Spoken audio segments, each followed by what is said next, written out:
Olá, aqui é a Helga, com mais notícias não tão católicas, compiladas pelo Glória TV. Berlim. O tribunal diz não. A igreja de São Felipe Neri, em Berlim, perdeu seu processo judicial. Eles tinham pedido autorização para celebrar missas com um máximo de 50 fiéis. Pelo menos 9 casos semelhantes já tinham sido anteriormente arquivados na Alemanha. Segundo o tribunal, é constitucional abolir a liberdade de religião temporariamente quando esta colide com outros direitos fundamentais, tais como o da manutenção do sistema de saúde pública. A decisão será objeto de recurso. Bichinho. Mesquita converte-se em fábrica. As mulheres iranianas se ofereceram voluntárias em um distrito do sudoeste de Teherã devido à crise do bichinho. As mulheres acompanham normalmente os visitantes aos campos de batalha no conflito do Irã com o Iraque, mas agora isso não é possível, devido a uma proibição de viajar entre as cidades. Em fila, como operárias de fábrica, cerca de 15 mulheres produzem máscaras faciais em máquinas de costura.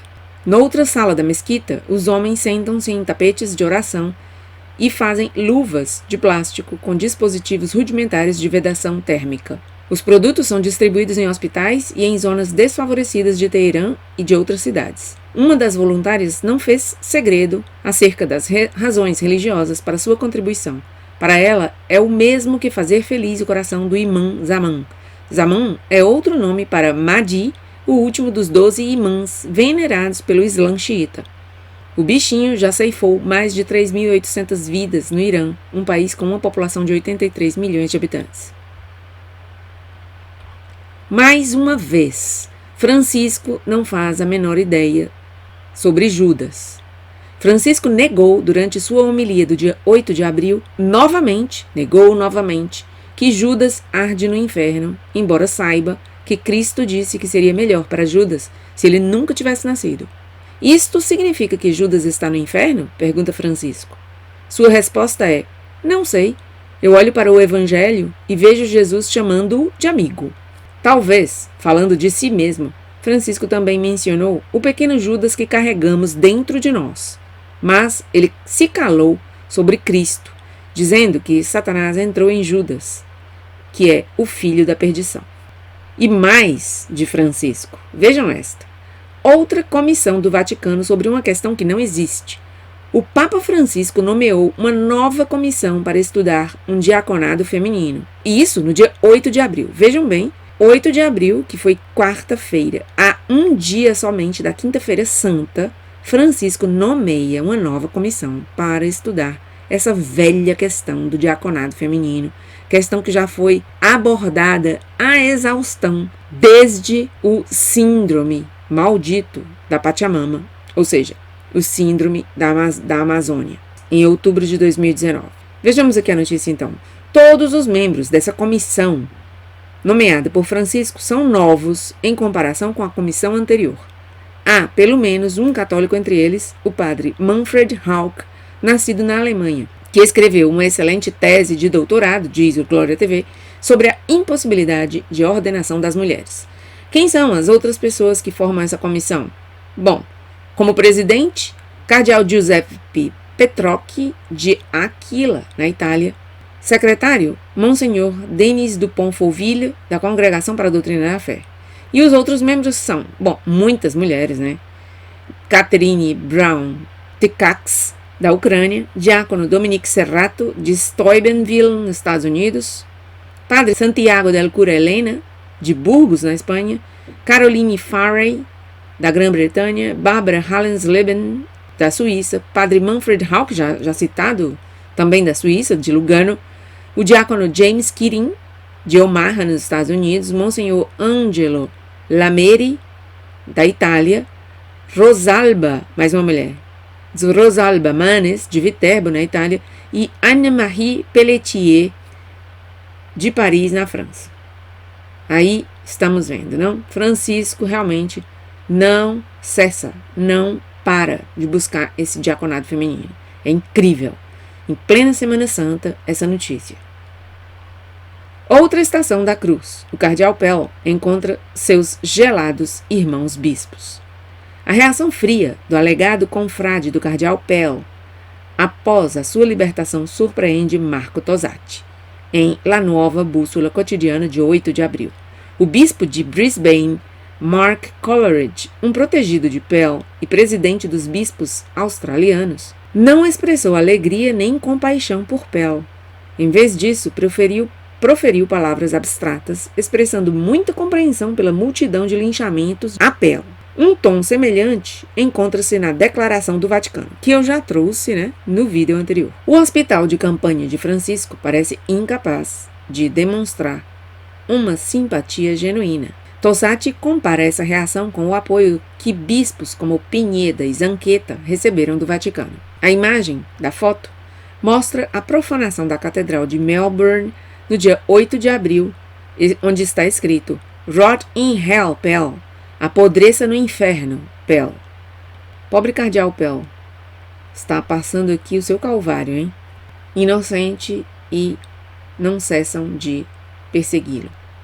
Como eu trouxe em um vídeo anterior, tem tudo a ver essa perseguição com o fato de que ele queria colocar ordem nas finanças do Vaticano. Ninguém pode mexer nas finanças do Vaticano, porque aquilo ali é um enxame de abelhas. E as abelhinhas não são nada laboriosas, para o bem pelo menos. São gente muito perigosa. Entrevista a Francisco: será que a consagração da parede será a próxima coisa? Pensar nas pessoas ungiu.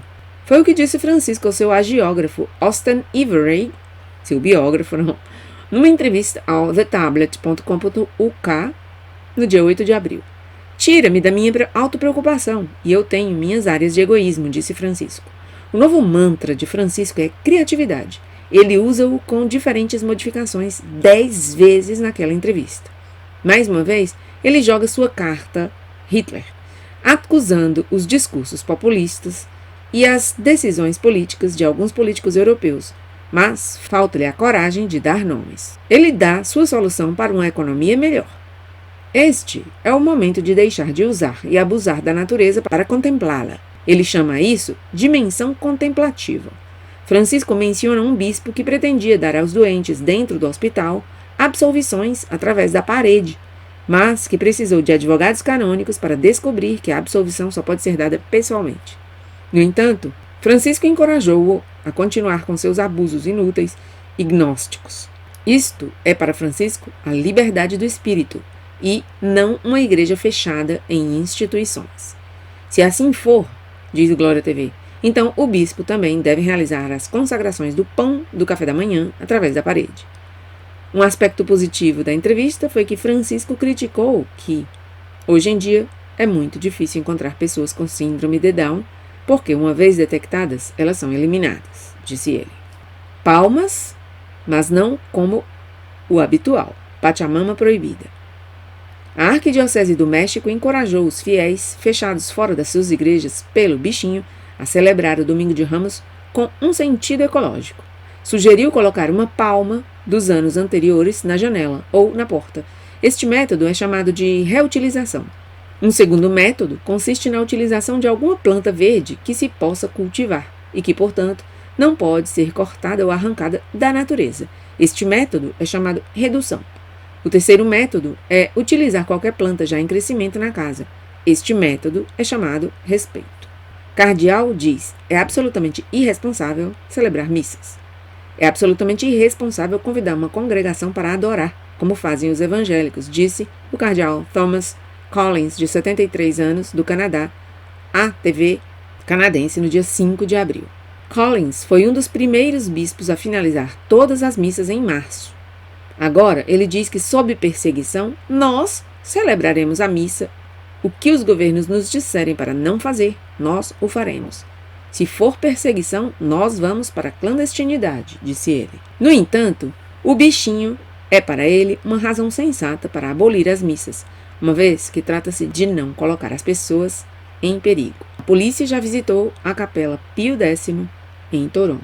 A louca igreja alemã oferece a comunhão de levar para casa. Take-away communion. O padre Holger Adler, capelão da Universidade de Munique, produziu no dia 3 de abril um kit doméstico litúrgico com a Santa Comunhão para o Domingo de Ramos. O saco para levar incluía Santa Comunhão, água benta, um ramo de árvore e um cartão de oração. A petição Allerheiligstes Sakrament.de protesta contra a ideia sacrílega de Adler e uma carta documentando o abuso foi enviada ao cardeal Robert Sarah, prefeito da Congregação para a Liturgia. Entretanto, a ideia louca encontrou um imitador. O padre Werner Portugal, da Diocese de Limburg, preparou a comunhão takeaway, ou comunhão para levar para casa, para o domingo da Páscoa. Ele usou tecido ou papel para embrulhar suas embalagens.